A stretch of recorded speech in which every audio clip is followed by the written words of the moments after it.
Nou, ek weet nie hoe is jou vrou of hoe is jou man nie, maar kom ek verduidelik julle so 'n bietjie van my vrou. Ek weet nie of julle al daai reels of daai video's gesien het waar hulle mense skrik maak nie.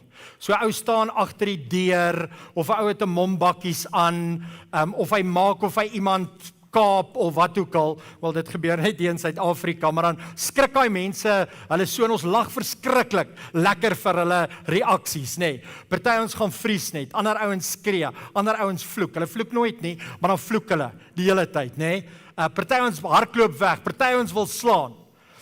Nou my vrou het hierdie gewoonte dat sy my so skrik maak. So sy sal byvoorbeeld, as ek uit die badkamer uitkom, minding my own business, like men always do, jy weet, dan sal sy net so byvoorbeeld so voor die deur staan. En is pikdonker, nê? Skrik ek, val op die vloer, maak myself seer, en dan lag sy, lekker. Die ergste goed wat sy doen is, sy het my al 'n paar keer gekaap met 'n balaklava. Nou moet jy onthou, nee, ek is nie 'n ou wat 'n wapen dra nie, maar vir die ouens wat nou wapens dra, ek meen jy sê jou vrou nou al 'n paar keer doodgeskiet het, nee. Maar in elk geval, so sy sal byvoorbeeld, ek trek in, dan wag ek nou vir die garage om op te gaan, en dan die volgende oomblik is hierdie kaper langs my, met 'n balaklava, met 'n jas, jy kan nie sien is my vrou nie, en dan wil sy nou die kar kaap, nee, en ek is net daar binne in die kar. So ek is daai tipe ouens, jy weet, hulle praat mos van vlug en veg en wat's dit nog, vlug en vleg en vries. Ek is daai gevriesde tipes, nê. Ek is net so al vries onmiddellik, kyk net, vat maar my kar, maak my dood, doen net wat jy wil doen. Nou ons reageer, almal van ons reageer anders op bekommernis, op stres en spanning, op vrese in ons lewe. Party kruip in ons dop, kry onsself jammer, wens hierdie tyd wil verbygaan. Ander van ons wil net veg. Ek wil hof toe. Ek wil hierdie ding uitsorteer. Ek wil hierdie verhouding konfronteer. En die ander van ons wil net, ek meen jy wil net, jy's totaal en al verlam in jou vrees. Jy's verlam in hierdie goed wat jy beleef. Nou, tans is ons wêreld daar so 'n bietjie van 'n ek weet nie of daar soos 'n hy klink soos 'n krinkfluit vir my hier in my ore, maar in elk geval. Ons wêreld vandag is verskriklik de mekaar, julle. Ek dink daar's sprake van oorlog, maar ek dink die oorlog het gisterand uitgebreek. Amerika het betrokke geraak en hulle het bomme gegooi op Iran. Hier op ons tuisbodem is dinge nie heeltemal pleis nie. Ek dink van die begin van die jaar af is daar groter chaos in ons politiek as ooit van tevore en mense leef met geweldige, ek wil amper sê die kortsigtigheid maak ons klaar. Die feit dat ons nie weet wat kom volgende nie. Daar's rassekwotas binne in ons werksomgewings en as jy vir 'n groterige maatskappy werk, dan wonder jy hoe gaan dit jou affekteer. Maar behalwe vir hierdie, ek wil amper sê makrovrese, goeters wat ons tot 'n groot mate onsself mee kan beskerm deur nie nuus te kyk nie, nie koerant te lees nie. Ek meen jy gaan begrawe jouself net. Is daar dalk vrese wat jy tans moet hanteer? Goed wat verskriklik baie bekommernis en spanning bring in jou lewe tans. Dis iets in jou gesin, dis iets in jou huwelik. Dis iets by die werk, dis 'n kollega, dis jou finansies, dis eers voer jy 'n stryd en ons praat altyd oor vrees het nogal 'n manier om ons regop te laat sit. Dit oorheers ons so bietjie. Dit laat ons fokus. Dit kry ons aandag. En dis nogal wat hierdie vrese doen. Ek wil amper sê 90% van jou lewe is redelik oukei, jou kinders is gesond, jou huwelik is reg, maar nou is daar hierdie ding by die werk, maar dit oorheers jou. Dit oorheers jou drome, jou denke, die manier hoe jy net voel, jou emosionele toestand, of is dalk iets anders, maar dit laat jou regop sit. Dit laat jou aandag neem. En dan is daar nou baie praatjies van geloof en vrees. Geloof versus vrees. Kies geloof bo vrees. Wees net meer positief. Positive thinking, the power of positive thinking. En my vraag is, wat beteken dit? Hoe lyk dit om geloof bo vrees te kies? Hoe lyk dit wanneer hierdie twee te mekaar kom? Geloof, veg teen vrees. Wat beteken dit? Hoe lyk dit? Of is dit nie dalk net wishful thinking nie? Jy weet, is ons nie net maar besig om onsself 'n pep talk te gee daar in die spieël en te sê maar vandag gaan dit beter gaan en wees net meer positief en gaan net met 'n beter geaardheid en 'n beter gesindheid in jou werksplek in vandag of in daai situasie wat jy tans moet hanteer. Nou volgens Jesus is vrees 'n weergawe van geloof. Nou, dis baie interessant en ons gaan dit sien dit in hierdie gedeelte in Markus 4 vandag. En Jesus gee vir my en jou hy gee vir ons 'n ander voorstel hoe om te dink oor vrees en hoe om te dink oor geloof. Ek wil jou vat na die gedeelte toe in die Bybel waar Jesus het nou net baie bedien. Hy het verskeie gelykenisse vertel, hy het baie gepreek, daar was wonders gedoen.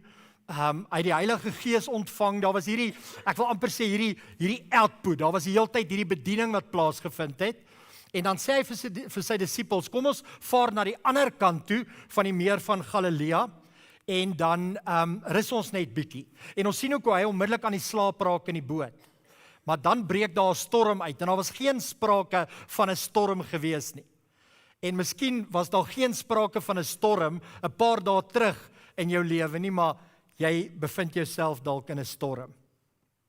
Hoor wat sê dit? Hy sê, daar het 'n ewige stormwind opgekom, groot golwe het teen die skei gebreek, met die gevolg dat dit alreeds vol water begin word het. Nou wonder ek net by myself, is dit Jesus wat dit doen? Want Jesus sê gaan dit nou binne in die volgende paar oomblikke gaan hy dit wegvat. Jesus wil ons iets leer oor geloof en vrees. Jy kan dit saam met my op die skerm sien. Hy wil ons iets leer oor geloof en vrees. Daarom bring hy hierdie situasie. Hy is besig om lekker te slaap agter in die boot. Hulle moet al hierdie water wat oor die skei kom en al hierdie golwe wat breek en wat te groot is en hierdie vreeslike storm moet hulle nou trotseer en hulle voel op 'n stadium so ontnigter. Hulle voel so oorweldig. Hulle voel so, maar wat gaan nie aan? Nou hoor wat sê hulle vir Jesus, leermeester, gee U nie om dat ons besig is om te vergaan nie. En miskien het jy al in gesprekke met die Here, het jy al soortgelyke gebede gebid. Here, gee nie om dat ek tans deur hierdie huwelikskrisis gaan nie. Here, gee nie om dat hierdie finansiële ding ons pad langs gekom het nie. Here, gee nie om dat dit so gaan by die werk nie. Here, gee nie om dat my fisiese liggaam is siek en vol pyn en seer nie. Gee nie om nie. Wil U hê ons moet vergaan? Wil U hê die boot moet omkap, ons moet almal verdrink? Is dit hoe my lewe gaan eindig? Nou hoor wat gebeur, Jesus het opgestaan, die stormwind ernstig aangespreek en vir die see gesê, bedaar, nou hoor hierdie woorde, word kalm. Toe het die wind gaan lê en daar het 'n groot rustigheid gekom. Nou ek wil hê jy moet weer na daai woorde kyk.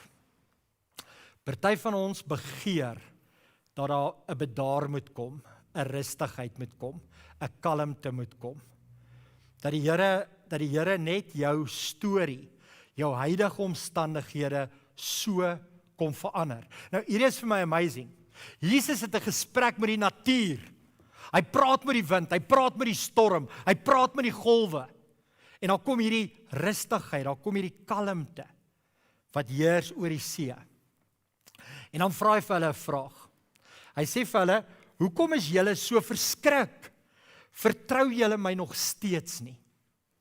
En dis nou hier waar dit baie interessant raak, want ek en jy is dalk op 'n plek waar ons, soos die disippels, het ons ook geglo dat die storm gaan ons lot bepaal. En ek wil hê jy moet mooi hoor wat ek hier sê.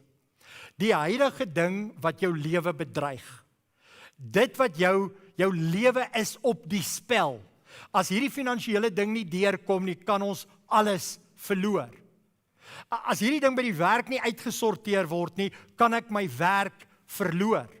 As hierdie huwelik en hierdie ding nie gaan, as ons nie aan hierdie ding, gaan ek my huwelik verloor. En wat ons begin doen is, ons begin ons geloof in die storm te stel.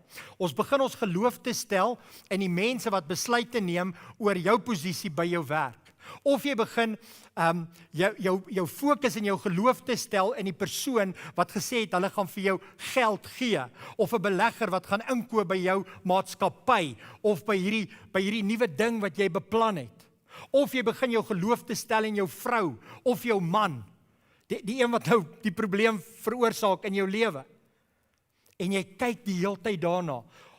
Ons glo in die goed waarop ons fokus plaas. En dis wat die Here hier sê. Hy sê, jy het dalk soos die disippels ook geglo dat die storm het jou lot bepaal, of gaan jou lot bepaal, jou destiny bepaal. Dis waarna toe my lewe gaan. Nou, hoor wat gebeur met hulle nadat Jesus vir hulle vra, luister hier, glo julle my nou nog nie? En hulle is die volgende, hierdie beskryf hulle emosies. Hulle was heeltemal oorweldig. Nie deur die storm nie, maar deur Jesus. En hulle vra hulle hierdie vraag, hulle sê, wie is hy werklik? Selfs die wind en die see luister na hom. Hulle ly aan misplaaste vrees. Dis wat hier gebeur het. Hulle het hulle vrees of hulle geloof geplaas, hulle vrees geplaas in die storm, in die golwe, in die water, in hierdie vreeslike ding wat met hulle gebeur. Maar daar's eintlik iets anders wat hulle moet vrees in die plek van die storm. Daar's iemand wat sterker is as die storm. Daar's iemand wat sterker is as jou huidige bekommernis en jou vrees. Daar's iemand wat meer krag en gesag en sê het oor jou huidige situasie.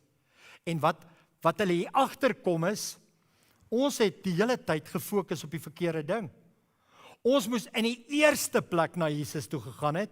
Ons moes in die eerste plek met Jesus gaan praat het, want Jesus het krag en beheer oor hierdie storm. Ons moenie die storm probeer veg nie, en ek sien my al, jy weet hoe, luister, kom ons gryp 'n emmer, gryp enigiets, vat jou hande, skep net hierdie water uit.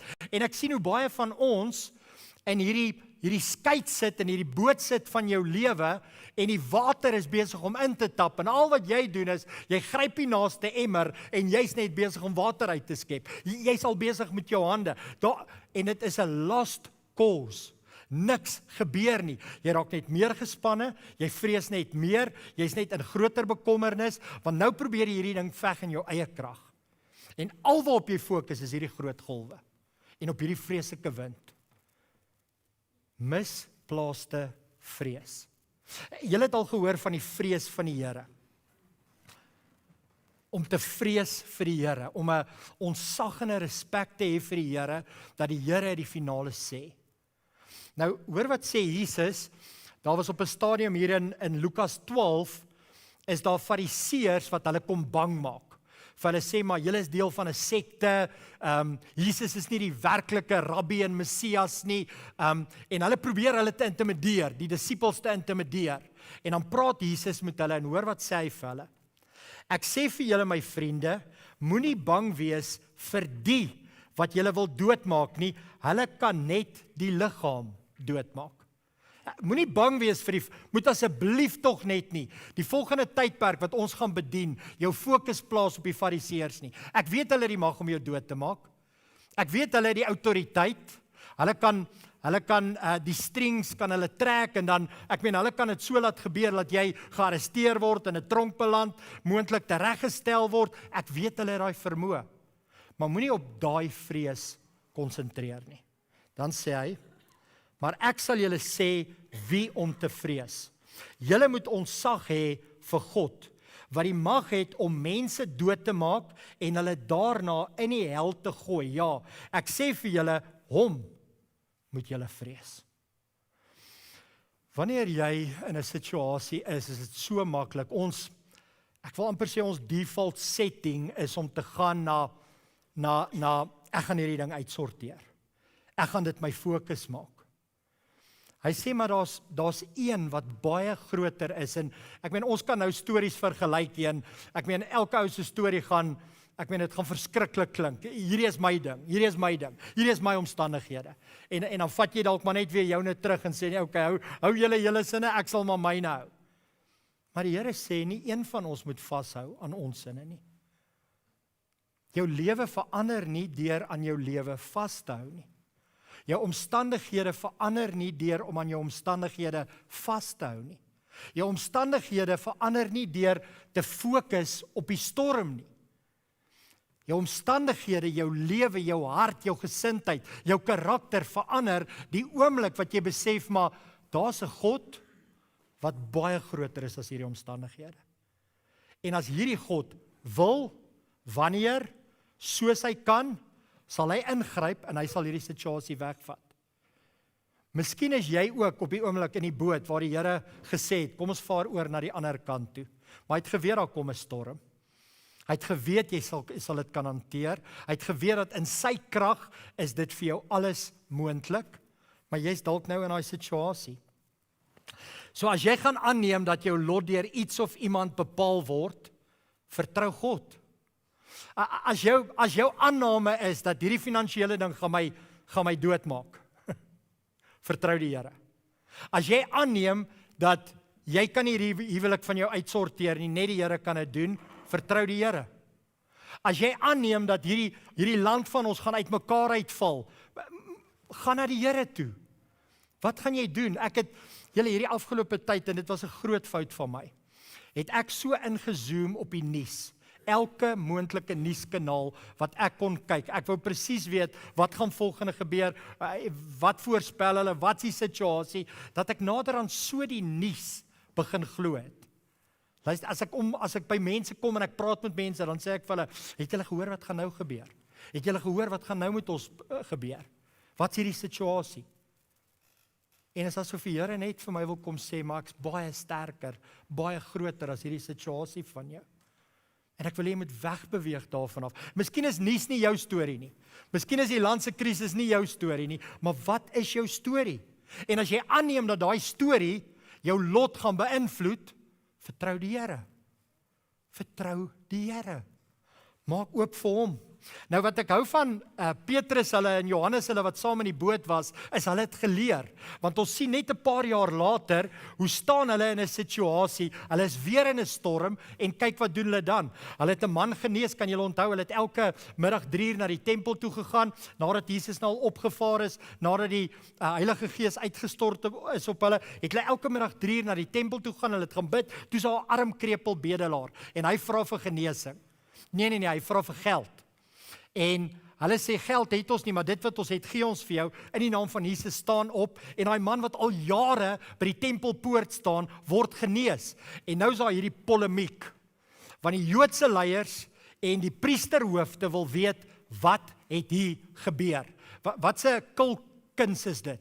Wat se towenaar het hierdie goeters laat gebeur?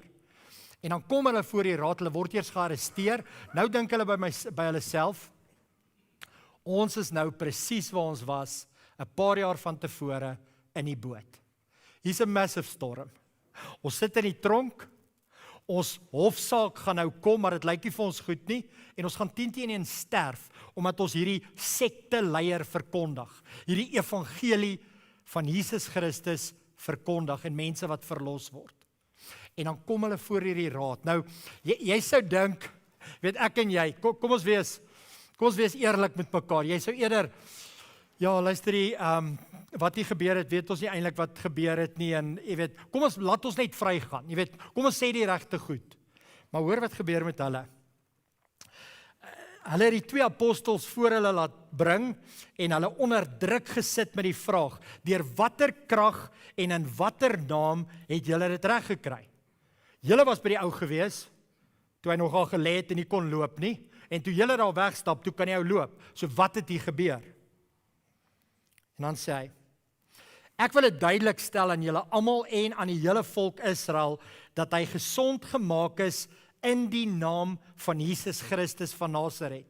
Die Jesus vir wie julle gekruisig het, maar wat God uit die dood opgewek het. Daar's geen verlossing by iemand anders nie.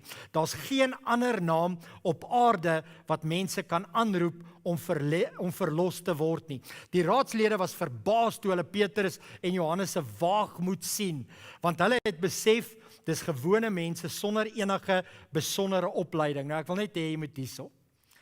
Jy's 'n doodgewone mens met geen besondere opleiding nie. Ek praat nou van om hierdie huidige krisis in jou lewe te hanteer. Jy's nie bekwaam om die huidige krisis in jou lewe aan te spreek nie. En hulle besef dit.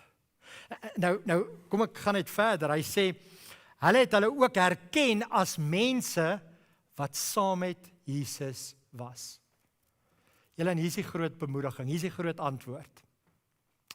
As jy jouself identifiseer met Christus, met alles wat hy vir my en jou kom doen het, met sy krag, dan word jy naderhand herken, jy verteenwoordig Jesus, en mense kom dit agter. Jy hanteer goeders anders as die wêreld. Onthou, die wêreld wil emmers vat en die water uitskep. En jy dink by jouself, maar jy het 2 hande gekry en daar lê 'n emmer, wil jy nie net die water uitskep nie, maar jy besef, die water is te veel, die golwe is te groot. Jy het iemand anders in jou lewe wat hierdie situasie kan uitsorteer. En jy sit dalk vandag daar. Jy sit daar waar jy moet erken dat Jesus Christus die verlosser is, dat hy die Here is, dat hy die finale sê het, en dat hy my en jou lewe wil kom verander, wil kom red. En jy kan midde in hierdie storm, kan jy oorgee.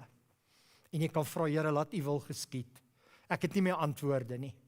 Ek weet, of hy gaan vir jou strategie gee, hy gaan vir jou 'n manier gee, hoe om hierdie situasie te hanteer. Maar ek wil amper sê, fight daarteen, om dit in jou eie krag te doen. Ek wil afsluit met Hebreërs 12 vers 2, hoor wat sê dit. Hy sê, ons oë vasgenaal op Jesus. Hy is die voorganger en die volëinder van ons geloof wedloop. Hy het ter wille van die blydskap wat daar voor hom gewag het, die kruis verduur. Ja, hy het homself deur die skande van die kruisdood nie laat afskrik nie. Nou ek wil hê jy moet hierdie hoor. Daar's 'n kruis voor hom. Hy moet deur hierdie ding gaan. Hy bid in die tuin van Getsemane, hy sweet bloed. Hy so gespanne. Hy so te neergedruk. Maar hy het hom nie laat afskrik nie, want hy het geweet, die Heilige Gees en God is saam met hom. En nou sit hy op die ereplek langs God, op die troon. Dink aan hom wat soveel vyandigheid van sondaar mense deurstaan het. Dan sal julle nie uitsak en tou opgooi nie. Julle, en dis my grootste gebed vir ons gemeente, dat ons altyd sal fokus op die begin en die volëinder van ons geloof, naamlik Jesus Christus. Hy het self deur goed gegaan, wat verskriklik, skrikwekkend was, vreesagtig was, maar hy het nie uitgeval nie. Hy het nie tou opgegooi nie. Hy het sy oë gefestig op sy Vader en op die Heilige Gees. En ek wil hê ons moet dit vandag doen. Ek het so 3 gebede wat ek graag wil hê ons moet saam bid, wat op die skerm is. En ons het hierdie afgelope tyd net weer eens so oortuig geraak van die Here wat gebede beantwoord. Daar's 2 getuienisse. Die eerste een is die hele ding van die kerk. Julle kan onthou die hervestiging. Ons het nou so 'n paar weke terug gesê dat ons kon weer 'n 3 jaar kontrak met die skool onderhandel en teken. Die kontrak lê nou op ons tafel en daar's 'n geleentheid vir ons om weer van volgende jaar af tot die einde 28 deel te wees van hierdie skoolgemeenskap. Maar julle, dit was nie op die tafel nie. Daar was 'n paar maande terug geen manier wat ons hierdie kontrak kon kry nie. Ons het begin rondsoek by ander skole, ander plekke, ons het nie reg gekom nie. Dit was of te duur, of dit was nie prakties nie, of dit was net nie, dit was nie vir ons geskik gewees nie. En ons het gebid. Ons het 2 gebedsspanne, ons het 'n intercessiespan, wat elke liewe week bid, en ook hier op 'n Sondagoggend voor die diens, en dan het ons ook 'n manne gebedsgroep, wat saam bid op 'n Dinsdagoggend, en dan was daar natuurlik baie individue, wat saam gebid het in die gemeente. Die Here het 'n wonderwerk kom doen vir ons. Die ander ding is die land se dinge. Ten opsigte van die verkiesing wat plaasgevind het en wat ook al die regering van nasionale eenheid. Ek kan onthou daai 5 of wat maande voordat ons die verkiesing gehad het, het ons gebid en het ons die Here vertrou en het ons besef dat dis net die Here wat ons land se uitdagings kan kom uitsorteer. Ons is weer daar. Ons is weer daar om in te tree vir ons land en te bid vir ons regering en ons politiek. Maar kom ons maak dit bietjie meer persoonlik. Wat's op die oomblik aan die gang in jou huis? Wat is aan die gang in jou gesin? Jou kinders, jou werk, jou finansies, jou liggaam. Wat is aan die gang daar? Wat se krisis dreig? Wat 'n storm wel op? En ons gaan vandag saam bid daarvoor. Dan wil ek hê ons moet baie graag net bid vir die vrede en die standvastigheid van Suid-Afrika. En onthou, ons gaan na die Here toe. Ons gaan na die Here toe. En dan gaan ons bid vir al hierdie oorlogte wat tans aan die gang is in ons wêreld. Soos ons praat, is daar mense wat in stikkende omstandighede en situasies is. Geliefdes wat gebom is, doodgemaak is. Die onsekerheid van leef hulle nog, leef hulle nie meer nie.